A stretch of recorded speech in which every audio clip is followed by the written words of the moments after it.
Hey guys, it's Nicole and I'm back this week showing you our letter F activities for my 3-year-old's work shelf. Stay tuned.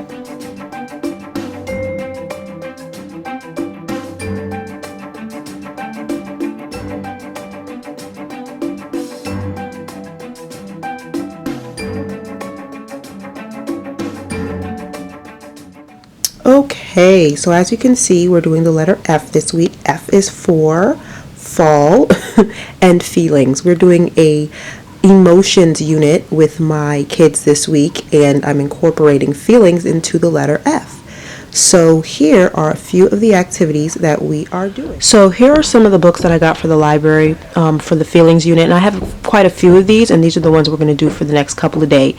Who feels scared? I'm not happy. Okay, so that covers the feelings.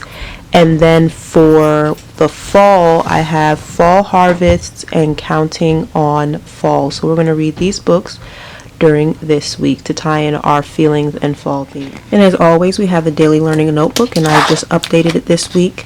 Another thing that we've been doing is I started the My Plate curriculum from the Department of Agriculture and with all of my kids. So we started doing that last week as well, and I'll show you that. That's also in my 4 and 6-year-olds work boxes, so you'll see that when I go into their video. But this is his daily learning notebook, and I updated it for the letter F. So he has the writing activity for the letter F, tracing and coloring things that begin with the letter F, and writing the letter F. I kept this sheet in here for the beginning letter sound matching because he enjoyed that last week. And also I included the F tangram, so he's going to have the little shapes that he puts on there for the letter F. This week we're going to focus on writing the diamond, drawing diamonds. Last time we did ovals. This week we're doing diamonds.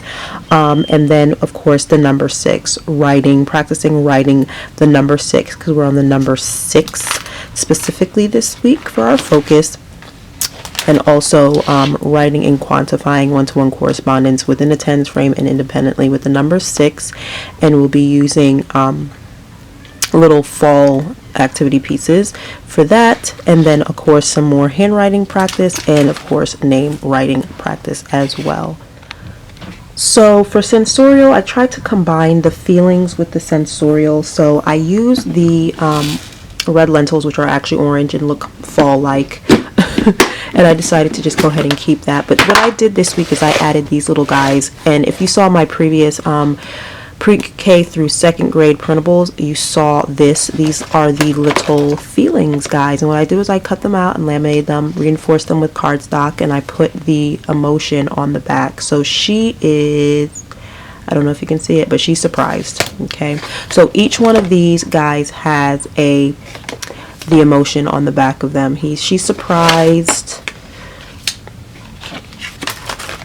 He is angry. She's happy, obviously. He's sad. He's proud. He is curious. She is bored, which I think is so cute. She's scared. And he's embarrassed. So as we read our books and we talk about feelings and emotions, I'll have him break this bin out, and I'll say, well, I'll go over it and we'll talk about it. What is she? She's bored. She doesn't have anything to do. And I'll have him just stick each little person in the lentils as we talk about them.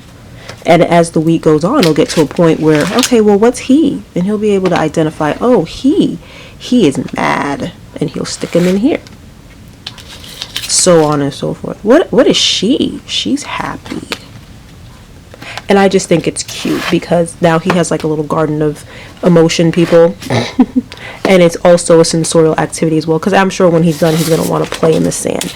But that's the goal, is to get him to understand these little emotion guys by the end of the week, and have a little bit of a discussion on what these emotions mean.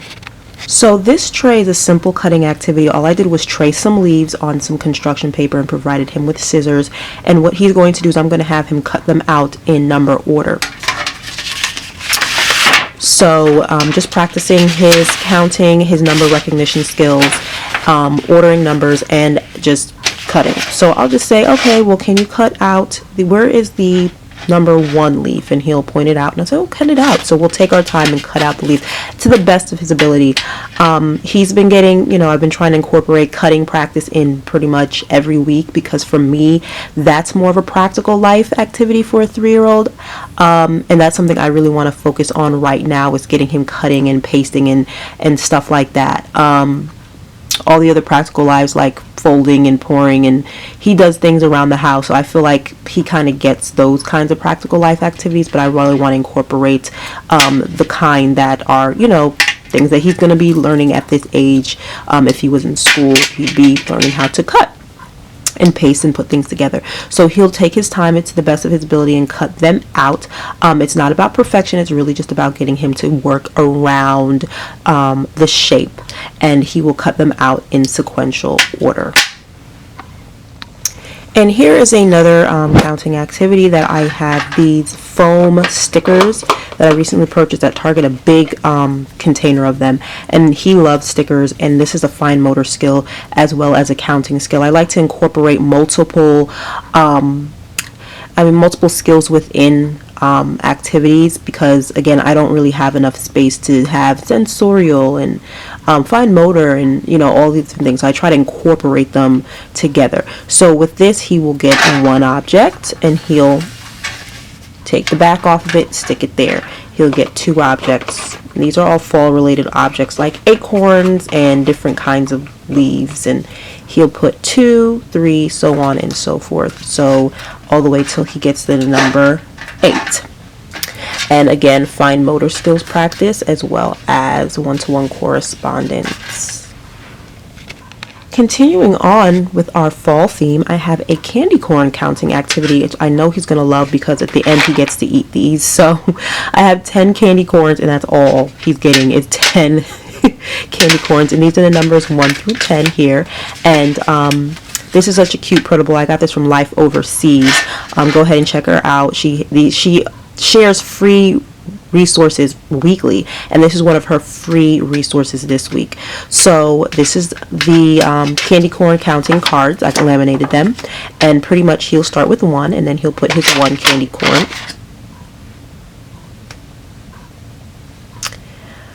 Yay, 1, and then we'll move on to 2, 3, 4, 5, 6, 7, 8, 9, 10, and so on and so forth. And at the end, his reward for completing all of the counting cards would be that he'll be able to eat his 10 candy corn. And as the week goes on, I will definitely be changing these out to something else other than candy corn.